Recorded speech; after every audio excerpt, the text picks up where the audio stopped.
Good morning, I'm Marie Lagoria, your holistic health counselor, and we're in the kitchen on May 29th, and we're going to make some kefir. So what is kefir, you say? Kefir is one of my most favorite foods or drinks to consume.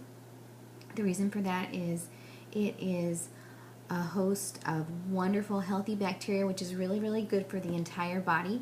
We've been talking about probiotics for the past week or so. We need to have our body full of healthy bacteria throughout the entire body, especially in our intestinal tract. If our intestinal tracts are healthy, they should carry over an abundance of 100 trillion bacteria. And the more healthy bacteria that we get in our body, the more our immunity shoots up, the less likely we are to get sick and be worn down. It also allows our body to process and digest our foods better. So when we eat foods that are bacteria rich, probiotic rich, that's really beneficial to our bodies. So we're going to get started now. Kefir is a really simple process to make milk kefir. Kefir is similar to the cultured food that we eat, yogurt, except that it has a much higher bacteria count, which is what we want, right? We want the most for our dollar. And making kefir at home is very inexpensive. For years I have bought it at the store, but it is so pricey. So anytime that you can do anything at home to save yourself some money and benefit the body, do it. What you need to make kefir is a type of milk. Raw is best, or you can do organic and only pasteurized, or hormone-free and only pasteurized. Just no ultra pasteurized, because ultra pasteurized milk is a dead food, and no homogenized milk either, that's dead as well. So what we're going to use today, I have some goat milk here, and I have a glass of my kefir that I've already poured for myself, so it's so good, I'm going to have some. Kefir, just like yogurt, it's naturally sour. You can sweeten it with honey and fruit if you like. I like it plain. My sons like the fruit flavored ones that I make for them. And so this is the full jar, well, it's not full anymore, but the jar of kefir that I have made over the past couple of days that we're drinking.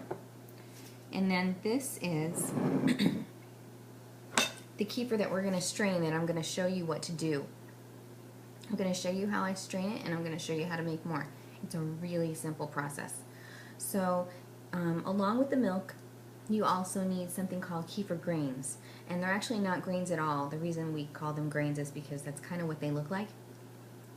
The grains are actually a symbiotic blend of bacteria.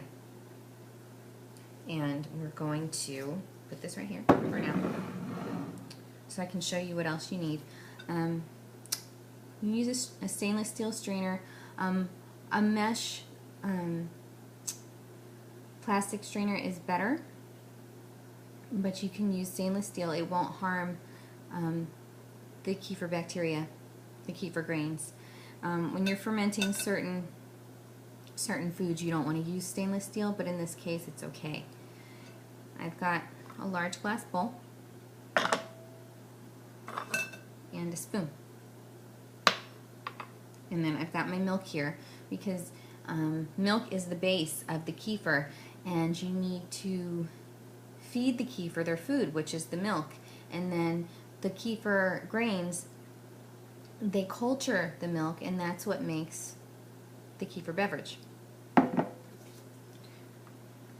So I am uncovering my kefir that I had already made. And in the process, I'm going to show you how to strain it, and then I'll show you how to make more with the grains that I have left over. The cool part is, when you make kefir at home with kefir grains, the grains, as you feed them, keep multiplying, so you never run out. You could have a lifelong supply if you want to. In order to slow down the process of the kefir grains growing, you just need to, you can refrigerate them. You can also, if you make too many, you can give them away to friends. You can eat them. It's very beneficial to the body to eat them. So I don't know if you really probably can't see. I've got some bubbles in there, and it looks a little curdly, but that's what's going to happen. And you make kefir on your counter.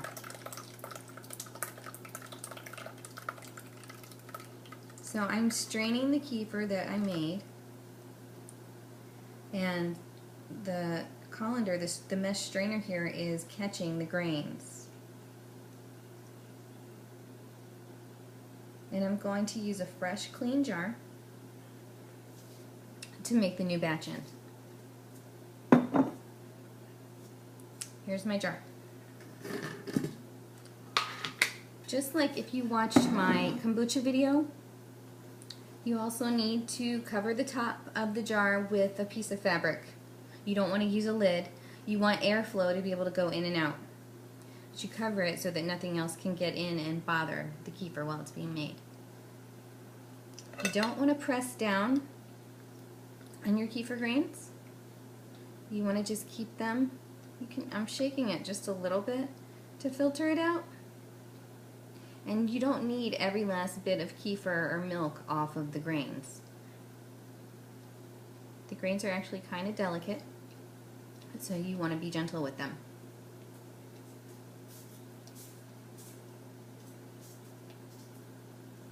And as I've gotten into the rhythm of doing this, it's gotten easier and easier, and it's such an easy process. The kefir only needs to sit on your counter between 12 to 24 hours. Depending on how warm your house is how long it's going to take for that kefir to be made. And you really know if it's done by tasting it. You can't tell by the way it looks. And if you're familiar with kefir from the store, it's probably a lot thicker at the store than what you're going to make at home, so just be ready for that. Don't think that you did something wrong if it's not thick. It's still cultured, the milk. The kefir grains still did their job.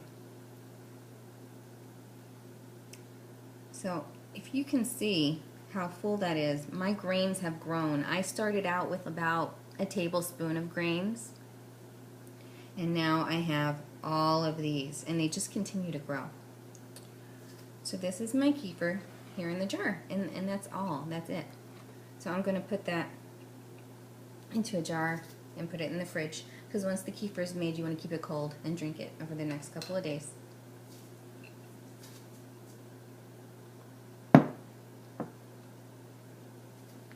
Now here is my clean jar. So what I'm going to do is I'm going to put the kefir grains that I have in the mesh strainer into this jar. And I'm going to try and do it with making as little mess as possible.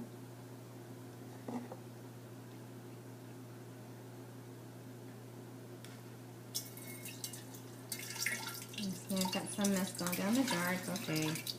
I'll clean it.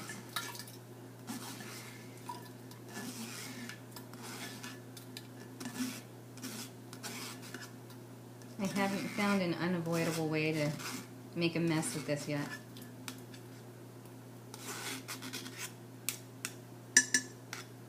And so now the grains are in the jar. Now all you have to do is feed them. So for this amount of grains, I need to feed them quite a bit of milk. I'm going to feed them about 6 cups of milk. And here I have 3.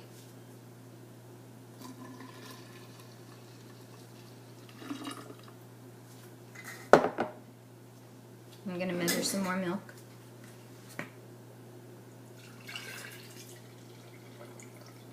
And I am short. I need to get some more goat milk.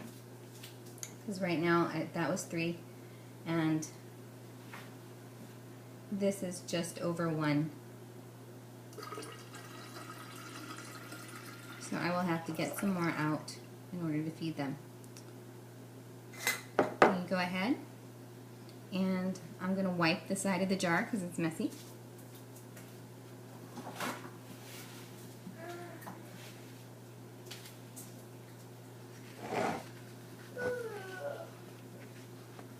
It mostly got on the inside, which is fine. And then you're going to put the fabric right on top, and you're going to cover it, and your job is done. That's it. That's all that goes into making kefir. And then I'm going to put it on my counter, and I'm going to let it sit for about 12 to 24 hours. Because it's warmer, you probably, did you see the little turtle go by?